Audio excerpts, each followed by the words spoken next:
ওইখানে একটা ময়ূর আছে ওই যে। This is what happens when you live too close to পাহাড়। হ্যালো এভরিওয়ান, আমি ফাল্গুনি। তোমাদেরও কি মনে হয় যারা পাহাড়ের খুব কাছে থাকে তাদেরই খুব একটা পাহাড়ে যাওয়া হয় না? কারণ ছোট থেকেই দেখছি বাইরে থেকে লোকেদের দার্জিলিং কারসাং ঘুরতে আসতে, কিন্তু আমি শিলিগুড়িতে থাকতেও কোনোদিন সেই সুযোগই পাইনি। আমি রিসেন্টলি এই পাহাড় এক্সপ্লোর করতে শুরু করেছি, জাস্ট 1-2 বছর ধরে।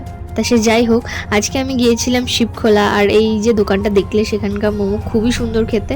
সেটা খেয়ে সুন্দর সুন্দর ভিউ পয়েন্টগুলো দেখতে দেখতে পৌঁছে গেছিলাম ডেস্টিনেশনে। আর সেখান থেকে পাহাড়ের ভিউটা জাস্ট হেভেন। দেখো,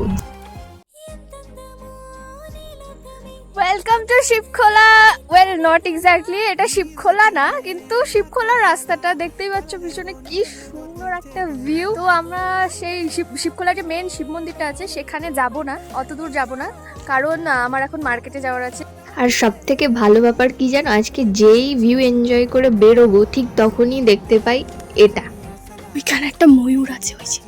আর তোমরাও যদি লাকি না পাও তাহলে তোমরাও 2-3টে ময়ূর একসাথে দেখতে পারবে। তো সে যাই হোক, শালবাড়ির রাস্তা দিয়ে আমরা ফেরার পথে ঢুকলাম জুডিওতে। সেখান থেকে আমার এই যে অ্যাঙ্কলেটগুলো খুবই ভালো লাগছিল, সেখান থেকে আমি 2টো সোয়েটার নিয়েছি যেটা আমার খুব পছন্দ হয়েছে।